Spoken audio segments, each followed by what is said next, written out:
Hi, everybody. My name is Carl Darden, and I'd like to welcome and thank all of you for joining us today here on Navy Sports Central. I'm your host, and this is the official podcast of the Navy Sports Nation, where we take a deeper dive into Navy sports. In this episode, we're going to take a look at one of the stronger teams at the Naval Academy that you don't hear about too much. They are perennial contenders for the Patriot League championship, routinely finishing in the top three, including back-to-back titles in 2011 and 2012. And to help us do that, we'll be joined by a former member of that team who will be sharing her perspectives from when it was first getting established as a varsity sport. I can tell you that I learned quite a bit during our conversation, and I think you will too, so stick around. We'll be right back.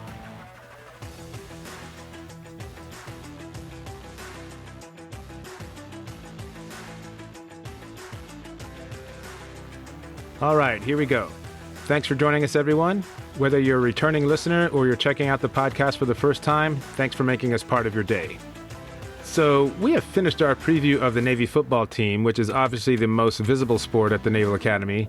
But like I've said in the past, there are some terrific athletes at Annapolis who compete at a very high level in sports that fly underneath the radar. So today we're going to preview one of them. The women's cross-country team is one that's always in the hunt for the Patriot League championship. So today we're going to preview some of their top performers, and we're also going to get some insight as to how the sport got started at Navy. To do that, we are joined by a former member of the cross-country team. She arrived at the Academy from Oakhurst, New Jersey, where she excelled in softball and basketball. In fact, she helped lead her team to the Central New Jersey State Basketball Championship during her senior year. Now, leading up to that season, she started running cross-country, primarily as a means to get ready for basketball, and after that, she was hooked. She made the transition to cross-country and indoor and outdoor track after lettering in softball her freshman year at Navy. And she picked up 5 more letters as a runner, specializing in the longer distances over her last 3 years at the Academy. And she did all this while majoring in oceanography. She and her teammates deserve a ton of credit because they were instrumental in putting the women's cross-country team on a path to success that's led them to where they are now here in 2021. So I am very happy today to have former cross-country and track and field standout Ginger Rice join us on Navy Sports Central. All right, Ginger, thanks so much for joining us on the podcast today. I really appreciate it. Thanks for having me, Carl. Yeah, so what I want to do before we get into the main part of the discussion is, and this is always kind of a fun part when I talk to folks about how they wound up getting to the Academy in the first place. So I was wondering if you could share your story about how you wound up at Annapolis. Yes. So what's interesting is I'm from a family of 6. I have 3 brothers and 2 sisters. So mom and dad, we grew up in kind of middle-class America, didn't really have the means, if you will, to send me to college. And I knew I wanted to go to college. So my brother, who's 2 years ahead of me, Eric, who is class 83, he started looking into the Service Academy or ROTC because he also wanted to go to college and knew that a scholarship of some sort was probably the only way he was going to get there. So when I was a freshman in high school, Eric, my brother, was starting to look at different opportunities. West Point was one of them, and the prep school for West Point was nearby in a place called Fort Monmouth in Eatontown, New Jersey. So anyway, my brother started to become interested in and was recruited by West Point to play soccer, and they wound up recruiting him, and he attended West Point Prep. Okay. And was locally there. So that's when I started to get interested in the Academy. At the time, I played softball, basketball, and so I thought, well, maybe that's the way for me to get to the Academy. So when I was a senior in high school, I played softball, and the coach from the Academy came out and watched me play. It was Lieutenant Joyce Heflin. Mm-hmm. And that's when I kind of made my decision. That's where I wanted to be. Okay. Not to kid myself, though. I applied to other schools. I had applied to Cornell and Notre Dame and West Point just to have some other options. But once I learned about Navy, I always wanted to go there. Okay. All right. Good stuff. Now, we talked a little bit about the sports you played in high school, softball, basketball, and also track. How many years did you actually run track there? Because I know softball, as we spoke earlier, softball was your primary sport there, right? Yes. And I only ran cross country in high school my senior year. The coach of the basketball team basically told me and a few others that if we didn't play a fall sport, we were going to go out for the cross country team. He wanted us to be in shape. So myself and another player from the team, went out and ran cross country in the fall. And then, of course, I played basketball in the winter and then softball in the spring. So I never never ran indoor or outdoor track in high school. I only ran cross country for that one season. Okay. All right. Got it. And back then, was the distance was just a straight up, was it 5K back then? I'm sorry. Yeah. Was it 5K back then? Yes, it was 5K. Okay. Yeah, 3.1 miles. Mm-hmm. Now, you're in Virginia now, but you just mentioned a little while ago that you came to the academy from New Jersey, which is typically well represented. I always ask this, and I'm curious to hear your answer here, but like, for instance, when I went to the academy, there's actually a guy from my same high school that went with me. And then I knew Andy Ponciego from across town. I mean, I didn't know him personally, but I knew that he was going to be going, and he went to a high school across town. So I was wondering if how that worked out for you. I mean, did you happen to know anybody at all that was going to be going to the academy from the state of New Jersey when you were going? Well, I didn't know anybody from the state that was going to go to from New Jersey that was going to the academy. I mean, I met some people once I got there, but you just please recall that our class of women, the number of women in our class was fairly small. We only had about 100 women in the class in those early years. Mm-hmm. You know, our class was the fifth graduating year, so we just had only about 100. But once I got the academy, I met Chris Gromek, who was actually in my company. We didn't compete against each other in high school, but she ran cross country and indoor and outdoor track. Mm-hmm. All right, good. So, yeah, and that's a good point you make about the numbers of women at the academy then versus now, because I'm actually a blue and gold officer out here in Arizona, and you always hear metrics about, the incoming classes and so forth. And these days, fully, 25 or so % of each incoming class is comprised of women. So it's kind of neat to see that jump over the last, several, decades or so. Yes, I think the jump was very important for a couple of reasons. One, of course, more women, then you have more women to associate with and talk to and lean on, if you will. But the other piece that I think is important is at the time we were coming into the academy in the early 80s, there were 7 varsity sports for women. Right. So now you're trying to be competitive at the Division I level in a varsity sport and only have 100 women basically to field those 7 sports. And most of us, as you know, in addition to running cross country, we ran indoor and outdoor track. And a lot of women in our class did that. Mm-hmm. Sue Honan was one of them, Chris Gromek, Virginia Forehand. They all ran indoor and outdoor track. Not all of them ran cross country, but they all did both indoor and outdoor track. Right. And, that's a good point. Yeah. Becky Lewis, who was my roommate, she played basketball, but also did track and field in the spring. Oh, I didn't know that. I knew she played basketball, but I didn't know she did track as well. Interesting. Yes. Okay. Now, last question I have before we start kind of getting into the rest of the discussion here is, when you think about those days, what value did being an athlete at Navy hold for you when it came to managing all of their aspects of academy life? Well, it was the most important thing for me. Being an athlete was extremely valuable, and probably the only reason I was able to make it through. I bonded with some great people. Again, I mentioned Virginia Forehand, Sue Honan. These were my kind of battle buddies and people that you confided in and talked to on and off the field, if you will. So I don't think if I did not have cross country or softball or track and field available to me, I'm not sure I would have been successful at the academy. Yeah, thanks for sharing that perspective, Ginger. And I'd actually heard that once before, where athletes like yourself found strength through being on a sports team, and that helped them manage the other challenges that the academy threw at them. So I appreciate you bringing that up. Thank you. All right, so we're going to go ahead and roll right into our segment on the cross-country team. And I know that the last few episodes I've done have been talking about football, and just about everybody is familiar with how Navy's been doing on the football field and so forth. But cross-country is a sport that perhaps only the most chronic sports fan like me, might know something, a little something about. So I wanted to know if you could just kind of share with us some of the boilerplate stuff. For example, you kind of mentioned the distances before, or we kind of touched on it before, but the distances run, at the collegiate level and the type of courses that you guys typically competed on as well. Could you share that with us? Sure. So cross country was typically when we were running a 5K or 3.1 miles. In 2000, it bumped up to 6K or 3.7 miles. I'm not sure why it bumped up, but it did. And most cross country courses, that's why it's called cross country, are in and around parks or wooded areas or golf courses. Like for the Navy cross country course is over on the naval station, and it runs and loops around the golf course area.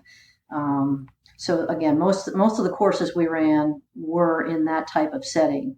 Oftentimes that makes it difficult for fans because they can't see you. You head into the woods, and then when you come out, you're in a different order, and they kind of wonder what happened as you entered the woods. I had my parents ask me that one question. They're like, "Ginger, you were leading when you went into the woods. What happened?" I said, "Well, she just ran faster than I did." But, anyway, the Naval Academy course, that's one thing I will point out, is a very, very tough course. It starts out pretty flat in the beginning. You run across this kind of field area, and then you head in. Mile one's pretty flat, but mile 2 is a little tougher, and then mile 3 we had what we called Big Bertha, which was a hill that was about a 40% grade. It was very, very steep, maybe only a quarter mile long, but very difficult. And then on the final, basically half mile, they had what we call a roller coaster or a saddle where you're up and down and up and down. And it was really one of the harder courses, I think, that we raced, which gave us a good advantage in the long run because we were racing and training on a course that was pretty difficult. So we went to other courses that were flatter. We had pretty good success. Okay.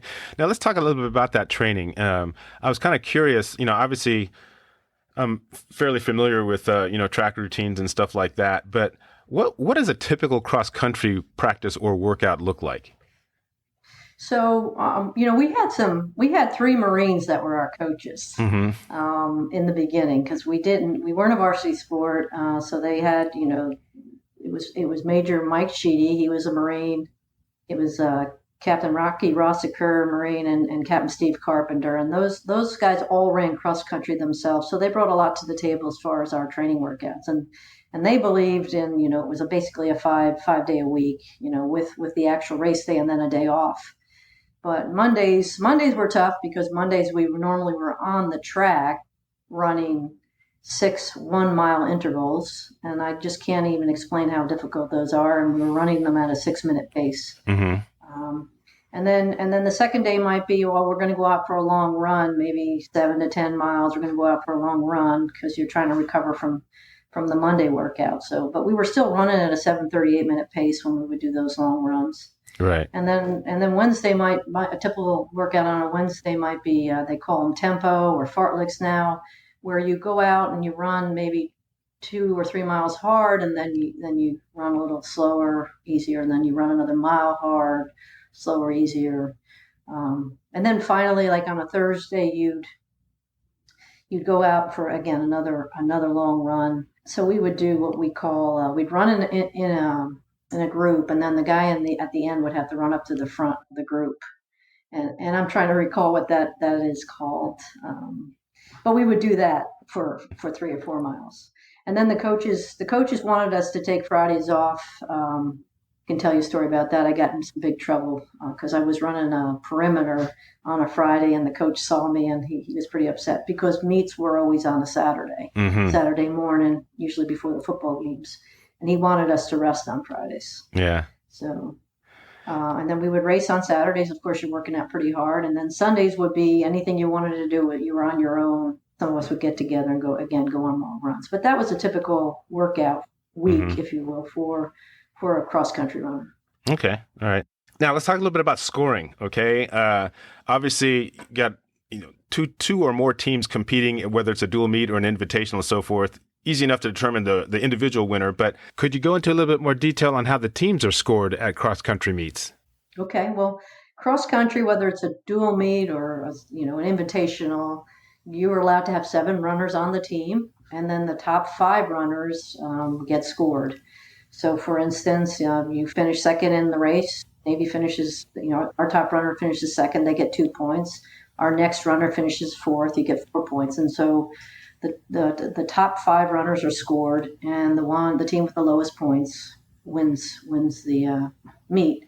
What's important about runner number 6 and 7, even if you didn't place for your team, you can displace runners from other teams, making them have a higher score, and then, of course, not doing as well. So the goal, of course, you want to win the race, but the goal is to get as many runners across the finish line in a pack or in a group as you can, within the top 10. That gives you the best chance of winning the meet. Okay. Now, when they're determining those runners to compete in the different meets, was that a process that was determined week after week? And the other question is, were they typically the same group of runners, or did you see some constant shifting and so forth, depending on how the runners are doing that week? So the runners it was based on whoever got to compete on Saturday was based on Thursdays. Or during the week we would have a competition, and we'd go out and run a 5K, and the top 7 finishers were the ones that competed that Saturday. Sometimes that changed. It was fairly consistent. But once in a while, the number 6 and 7 runners would switch over or change. But it was fairly consistent. Most of us ran consistently each time, unless you. And that was one thing I was always very blessed with. When I competed, I felt like I had always been very consistent, whether it was softball, basketball, or running cross country. I always had pretty consistent days. But yes, the top 7 runners were pretty regular. Okay. All right. Good. So when it comes to the strategy itself in a race, you kind of talked about you always want to have runners in a pack so that you have the most number of them crossing the finish line. So obviously in the top 10 or so. What were some ways to make that happen? How would you guys talk about race strategy, going into a meet, and how would you execute it? So, I think some people may have heard of the rabbit. Sometimes you have someone go out fast. I wasn't the rabbit, but I always like to go out fast and just kind of hold on. But you'd have people go out fast to try to tire the other runners out, and then there were groups that we all kind of ran. If they ran at the same pace, we try to stay together. You always try to encourage your teammates to stay together. And then, then of course there were runners kind of just going to be towards the back end. But the other thing we were taught is if you were passing one of your teammates, you tried to run with them for a bit and bring them along, encourage them to continue and, stay with you. So, because one of the things that you try to do in a cross-country race is when you pass a runner, you try to speed up to discourage them from catching you.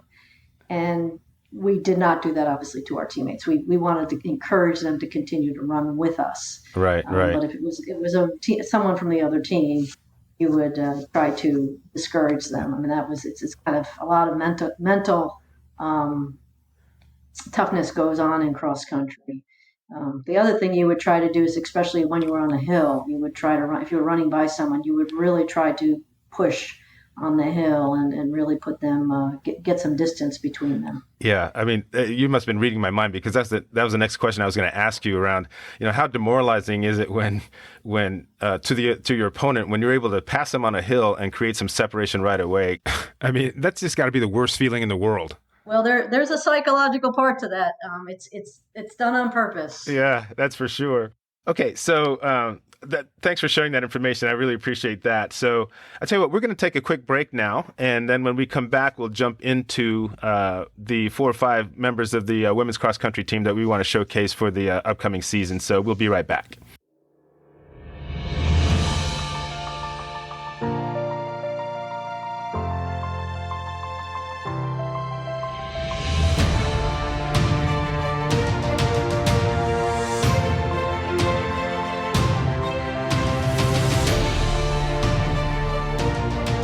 All right, welcome back to Navy Sports Central. Carl Darden here with you, along with Ginger Rice, who is a former member of the Navy women's cross country team. Ginger, before we get going and talking about the 4 or 5 athletes that we're going to be previewing today, I wanted to give you a chance to kind of talk a little bit about what you've been up to lately, some of the things you've been involved with. So the mic is yours. Thanks, Carl. Yeah, so I retired from the Department of Defense in January of 2020.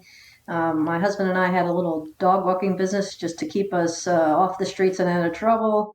COVID hit in the March timeframe, so people were staying home, so they no longer needed us to do that. So I started getting involved in other things and things that I want, not that I wasn't involved already, but things focusing my attention, on things that I really was passionate about. And one of the things that I got involved with was Wear Blue, Run to Remember, which is a group of people that after 9/11 decided they needed some way to honor the fallen, not only on 9/11 but since subsequent to 9/11.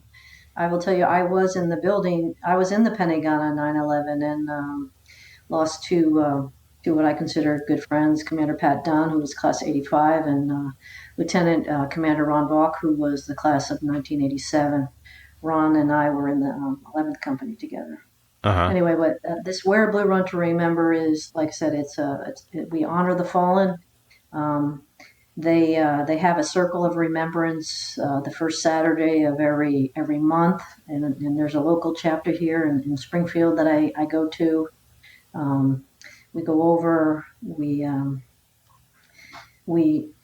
say the Pledge of Allegiance, we say a prayer, and then we read the names of individuals that have fallen since 9/11. And then we go out and do some sort of run, or they have a formal race or run set up. So that's something I've been pretty involved with. And then it's called Moms Run This Town.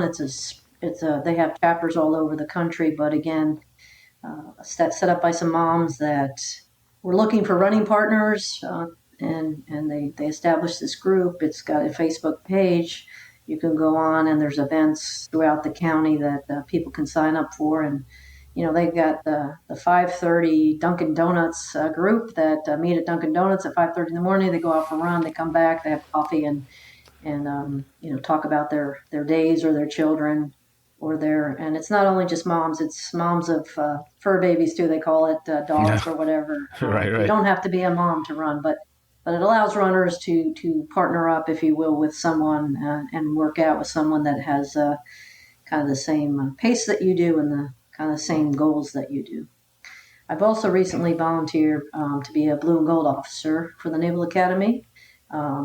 My high school is Hayfield High School, which is actually a secondary school. It's the same school that my son attended, and I'm very, very excited about that work. I have 6 candidates this year, and I'm starting, to go through that interview process with them and taking a look to see if they will make good applicants for the Naval Academy. Yeah, and I can tell you firsthand that you're going to enjoy that experience because there's nothing more fun to me and more motivating to, get in front of some of these kids that are just so driven, and they've done most of them are a heck of a lot smarter than I was when I was their age, that's for sure. And it's just kind of neat to see them at this stage in their journey before they jump off and take this on. So thanks for doing that, because obviously we want to get the best candidates we can at the academy, and it's the blue and gold officers who can at least contribute in some way, shape, or form to that. So thanks. You're welcome. Thank you. I don't know how I got into the academy when I look at some of these kids' records. Right. So, okay. So we're going to go ahead and jump into some of these, some of the athletes that we're going to be showcasing here today. And our first one, her name is Maddie Warrender, and she is a senior from Mount Wolf, Pennsylvania. Early on, last year, unfortunately, because of COVID, the cross-country team was limited to just basically 2 meets. It was a dual meet against Pitt and then the star meet against Army. But against Pitt, Warrender finished 4th in that meet with a time of 22:10, and she was selected to be a member of the Patriot League All-Academic team as a sophomore. And where she's really been able to contribute a lot is on the indoor track team. She competes in both the 3,000 meters and the 5,000 meter events. So Ginger, the question I had for you, when you think about your days running cross country and then indoor and outdoor track, Obviously, it's not that unusual for athletes to compete in more than one event. So, which ones did you focus on when you were at the academy? Well, so for indoor track, it was traditionally for me, it was the 3,000 and the 5,000 meter. Indoor meets usually were just one day. Hmm. So there was enough time in between where you could do that. It always, every once in a while, the coach would ask me to run a 1,500 meter. That's just a little quick for me, but I'd do it if we needed someone to run it. But indoor traditionally was a 3,000 and 5,000 meter. Outdoor, I ran the 5,000 and 10,000 meter. The 10,000 meter is my favorite race, but running it on an outdoor track, it's basically 26 laps, it could get a little monotonous sometimes, but you knew what the conditions were, and you had people cheering you on the whole way. But those were the races that I would compete in during the indoor and outdoor season. All right, cool. So now we're going to go ahead and move on to our next athlete, and her name is Emily Boughton, and she is a sophomore from Chicopee, Massachusetts. When Navy competed against Pitt in that dual meet last fall, they swept the first 8 spots, and Emily was one of the ones who finished in the top 8 there. But the one thing that really kind of jumped out to me is when she was in high school, she ran cross country, and her school actually had an indoor track team as well as an outdoor track team. So she ran, those 3 sports every year for 4 years and walked away with 12 letters. so, but my question is more, I mean, she's pretty much running essentially year round, right? And I was kind of curious, Ginger, when you got to the academy and you were, kind of doing the same thing, was that time off in the summer enough to recharge your batteries, or was there something else that you tried to do during the course of a season to kind of help keep you fresh?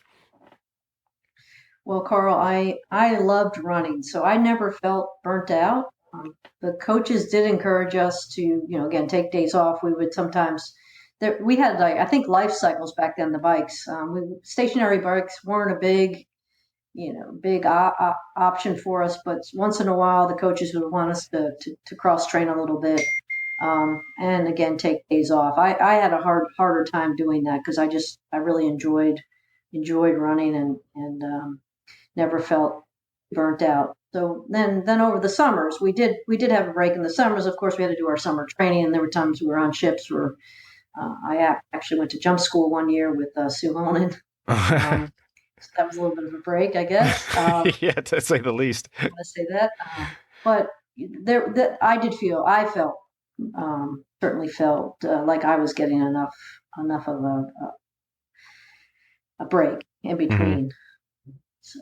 Okay. All right. So, our next athlete, her name is Lael Flores. She is a junior from Harleysville, Pennsylvania.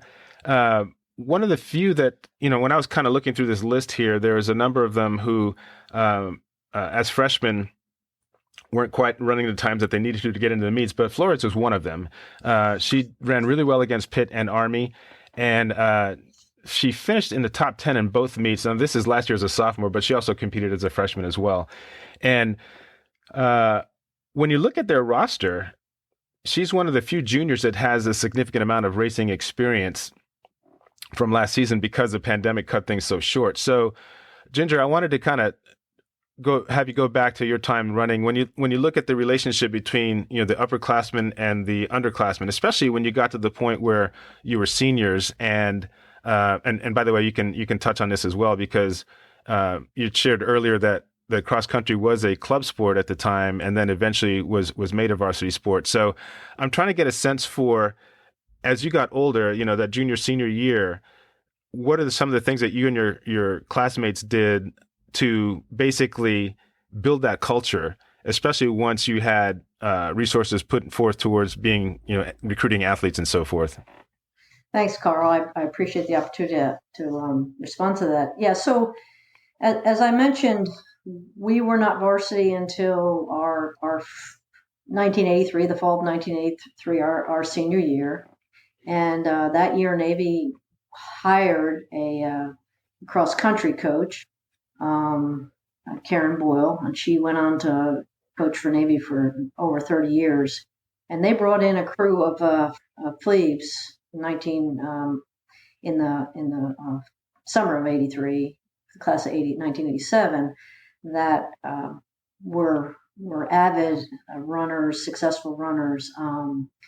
Amy Donovan, Erica Saylor, Mary Balsh, Suni Williams. Suni went on to be the astronaut of the and was commanded the space station. But these Hmm. gals were just incredible runners.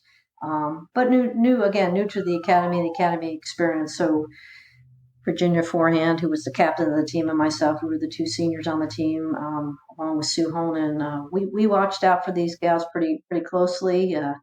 We held a lot of functions in our rooms to make sure they were being taken care of, if you will, because they were freshmen, but they were racing at the competing at the varsity level and Division One, which is a pretty big deal.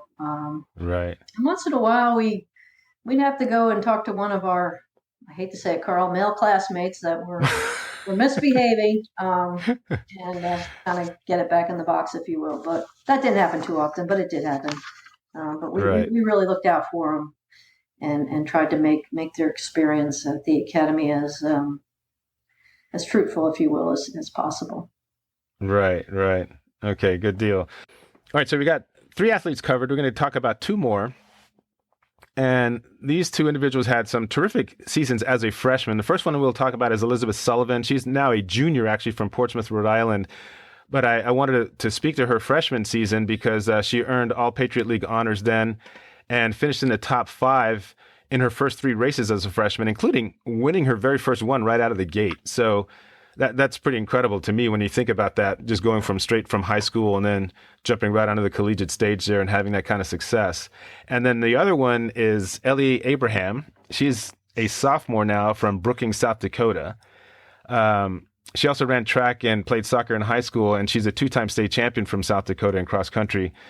But she's most noted for the fact that her very first meet as a freshman was against Pitt, and she finished first, and her time was 21:45 in that 6K. So one of the things I wanted to kind of point out, Ginger, is that when I look at some of the teams I've featured in the past on the Navy Sports Nation blog, is that I'm starting to see where athletes as freshmen can come in and perform like right away.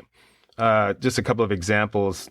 In rowing, Alexandria Valencia Martinson, and in women's lacrosse, and both of them are just graduated. Alexandria just graduated this past spring, and Kelly Larkin graduated last year. She played women's lacrosse, but she was setting all kinds of records as a freshman, on the women's lacrosse field. So that tells me, in addition to their talent, they've figured out a way to manage this pressure, right? So I wanted to kind of ask you, when it comes to competing at the collegiate level, what are some of the things you did to kind of put yourself in the right frame of mind to compete as best as you could?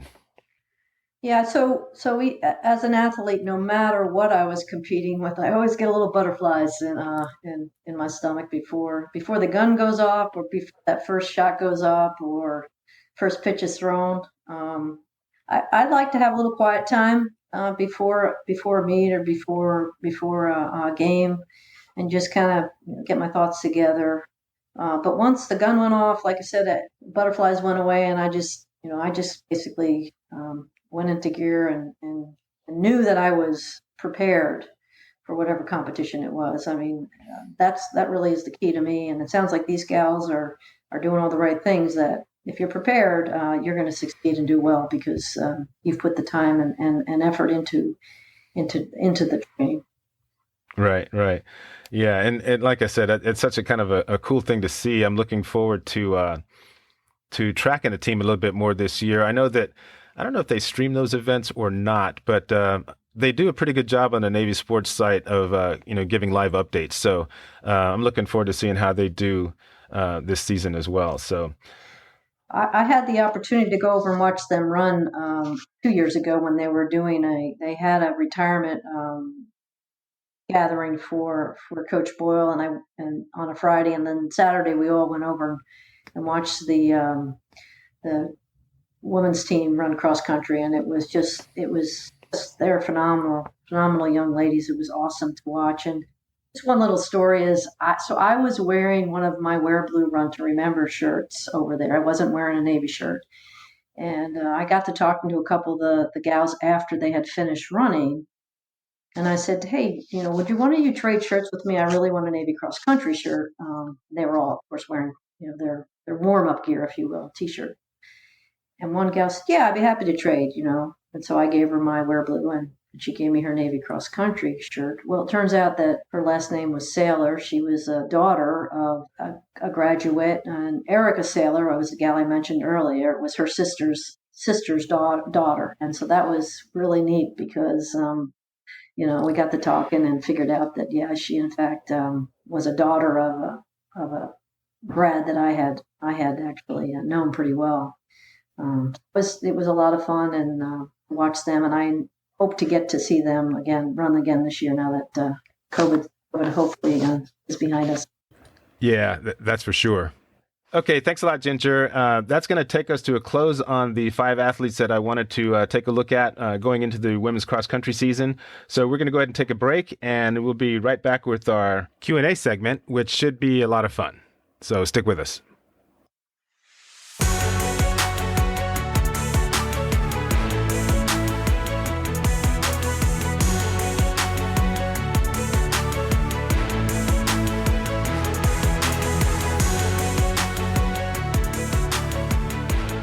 Okay, we are back, and Ginger, we're going to get into what's turned out to be a fairly fun segment for me. I don't know about anybody else, but I really enjoyed this part of the show because it gives us a chance to kind of get to know you a little bit better. So I'm just going to start firing off a series of questions to you, and you can give me an answer back. If there is anything that begs to be followed up on, I will go ahead and do that. So we'll go ahead and get started. First question is, most memorable performance, either individual or as a team, in a dual meet or an invitational at the academy? So can I give 2? I have 2. One was at Yale University. We went up to Yale. It was indoor track. If you've never seen the track at Yale, indoor track, you ought to go see it. It's a elevated wooden track, and it looks like it's built inside like a greenhouse. There's windows all around it, and it's spectacular. And we ran. It was kind of later in the evening, but there was some light shining through, and it was the fastest mile I had ever run. I ran a 5:20 mile, and overall 3 mile it was like 17:20. So because the track was just bouncing, you felt like you're just kind of bouncing.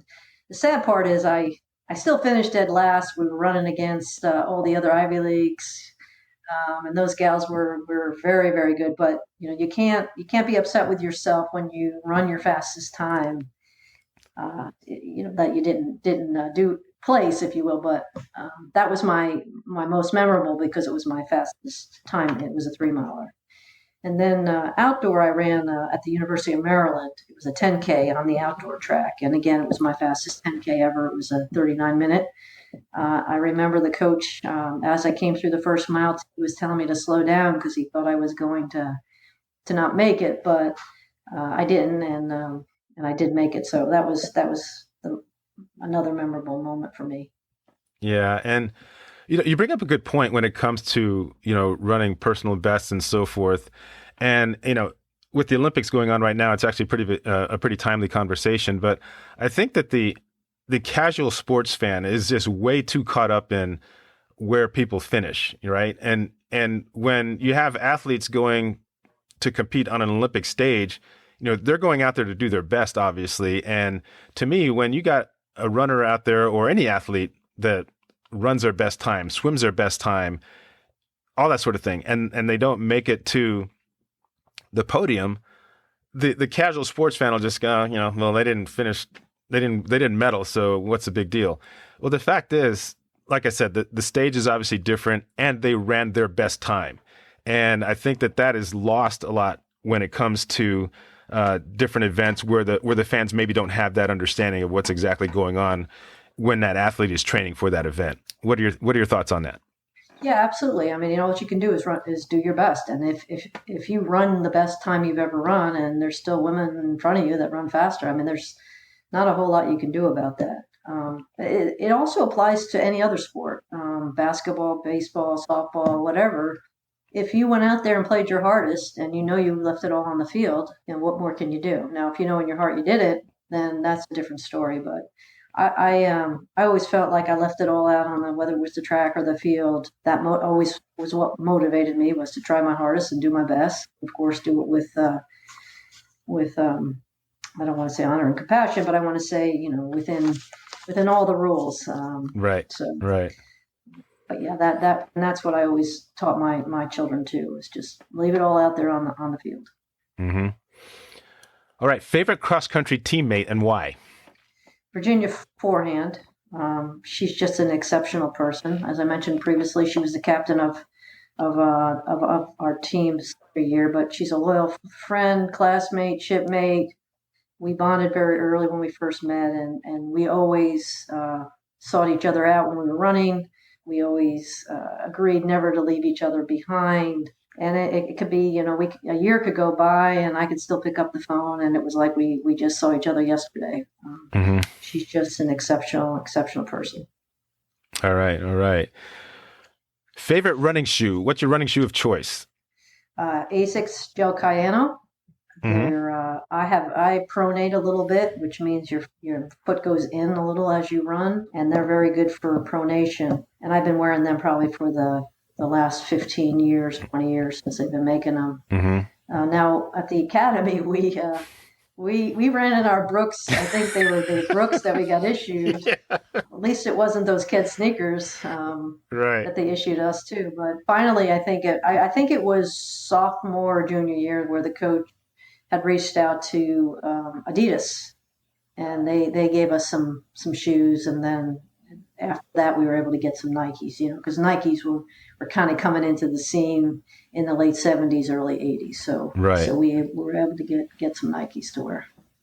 Okay. Now you may have touched on this before, but I'm gonna just to clarify. Favorite running distance? The 10K, 6.2 miles, and it's not too fast, it's not too slow, it's just right. 5K, I always felt I was just not quick enough for it, and then anything past the 10K, I get a little bit distracted and bored, I think. But 10K is my race. Yeah. Yeah, I as a recreational runner, I haven't run a 10K since the Marine Corps 10K about 5 years ago. But yeah, that's as far as I'm willing to go these days. I'm not even sure it's my favorite distance anymore, but it's certainly as far as I'm willing to go. All right, best finish in any age group. Give me the race and distance and the place. Yeah, so I might be repeating myself here, but yeah, it was at Yale. It was the 3 miler, and it was in 17:20. I ran my fastest mile, which is 5:20. That's pretty quick. Mm-hmm. And again, I think it had to do with the conditions. The indoor, the track was wooden, had a lot of bounce to it. Yeah. And so I think all the things aligned to allow me to have that best race. Right. All right. Good deal. Preferred technology to track your workouts these days? The Garmin Forerunner 235. It's a watch that I wear. Gives you pace, distance. It also allows you to do intervals, and it takes your pulse and your recovery pulse. And, we were told by our coaches at the academy, if you weren't up over 180, 200 beats per minute when you were training, really working hard, you weren't working hard enough. So, that's it's about a $200 watch. It's not too terribly expensive, not cheap either, but just about right. That's what I've been wearing for quite a while. Right, right. I'm a Garmin guy from way back myself, and I don't have the one that you described, but I do have a smartwatch from the Vivo Active series, and it's pretty functional. It does everything I need for it to do, and I'm pretty happy with it. I love that Garmin 305 that I used about 10 years ago. That's what got me through a lot of those half marathons and so forth. So pretty good stuff. Worst conditions you've ever run in, either at Navy or since? So I think the worst, I can run pretty much in any kind of weather, but the worst I think was when I ran the Army 10 miler a couple of years ago. It was hotter than Hades? Hades, yeah, hotter than Hades. I was going to say hotter than the gates of hell, but you can bleep that out for me. But it was hot, humid. Normally they run that race over the Columbus Day weekend in October on that Sunday, and by that time it has cooled down a little bit. It's an early start race. It's about 7 o'clock in the morning, but they had to shut that race down if if you hadn't passed mile 7 by a certain time, they shut it down. So everybody behind. Fortunately, I had made it past that point, but it was very, very hot, and I struggled with the last few miles of that race. Yeah. And as I mentioned earlier, it was 4 miles too long for me anyway. So Right. I was done at 6 miles. So Okay. Race with the best running bling. well, I think it's the Marine Corps half marathon down in Fredericksburg. They have a 10K that goes along with that and a 5K, but they give you some pretty good swag after the race. And a good big short story was my future daughter-in-law at the time. She ran the 10K, wound up winning it, set the course record, and came back with this really cool plaque made from building, a old Marine Corps building that they had converted the wood into this plaque, and that was pretty exciting. So yeah, I'd have to say that's the best race for the bling. Uh-huh. All right. Okay, this being the Olympics, give me your top 2 or 3 favorite events to watch. Well, running wise, the 1500 meter, it's a little less than a mile, and it's basically an all out sprint. I mean, it's about 3.25 laps, and it's just, you can just see the pure determination, and it's a gutty race. People you have to be pretty tough to run the 1500 meter. And of course, if it's just other events, I love soccer. I would have played soccer at Navy if they had a soccer team, but they didn't have a soccer team at Navy. Didn't get one for quite a while. But soccer's always been my real passion, and so I love to watch the women's soccer team compete. Right. Yeah, and they had a really good season last year, short as it was, but they came away with the championship, so that was awesome. And really good run in the NCAAs too. Boy, they were giving New Mexico all they could handle. Yes. Yes. All right. Well, Ginger, that brings us to a close here. First of all, I want to thank you very much for coming on. You gave some really interesting perspective, stuff that I didn't even really know about. Of course, I was just too busy keeping my head down trying to survive. So I didn't really know too much about what's going on the athletic side. But really, really good insights that you shared. I really appreciate that. So thanks for taking the time to join me today. Thanks for having me, Carl. I do want to put in a plug for you to reach out if you want to talk women's basketball, and reach out to Becky Lewis-Fautier and talk to her. She was the captain of the women's basketball team, and I know has some really interesting perspectives. Yeah, thanks for the heads up. I have added Becky to my list of people to contact. Basketball will be starting practices here in a couple of months, and the women's team was looking really good towards the end of last season. So I'm looking forward to seeing how they do in Coach Taylor's second year. All right, that's going to do it. Ginger, it was great having you visit with us. Take care, and good luck with everything you do moving forward. Thanks for having me, Carl. I really appreciate it. Okay, we're going to go ahead and take a quick break, and when we come back, we will finish things up with our question of the day.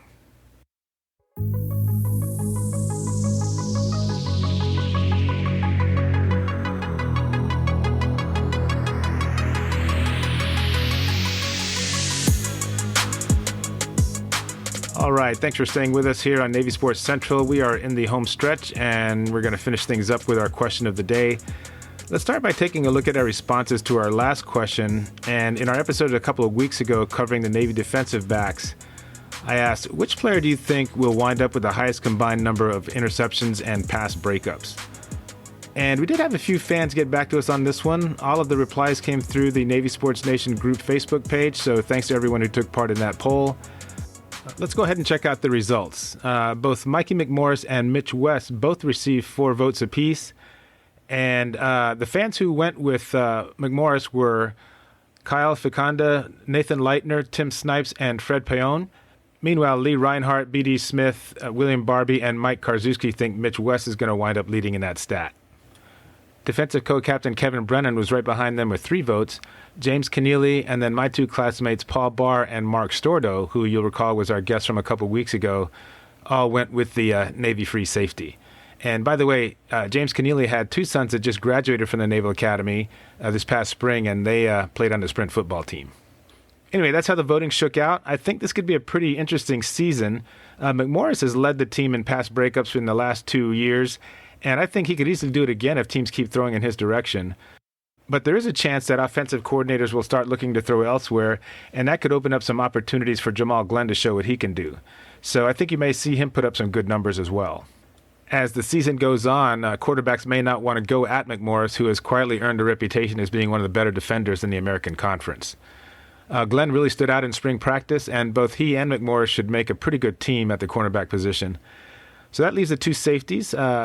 West is a solid player who will usually line up on the strong side of the field. Brennan probably has the best view of what's going on in front of him, and if you put that together with his tremendous nose for the ball, that's going to be my pick for the guy who will lead the team in combined pass breakups and interceptions this season. He always just seems to be where the action is, so there you have it. Now, real quickly, here's our question of the day for this episode, and it's for all you recreational runners out there. What ranks as your favorite 10K, half marathon, or marathon that you've ever run? I'll go ahead and put this question up on the Navy Sports Nation group Facebook page, since that looks like the most popular way to respond. But you can still leave a text or a voicemail at 623-282-4896. Again, that's 623-282-4896.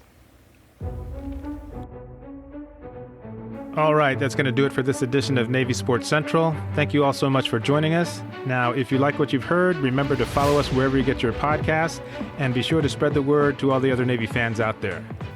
I'd also like to thank our guest, Ginger Rice, for sharing her experiences as a member of the Navy Women's Cross Country and Indoor and Outdoor Track and Field teams. Remember that you can respond to our question of the day by calling or texting 623-282-4896.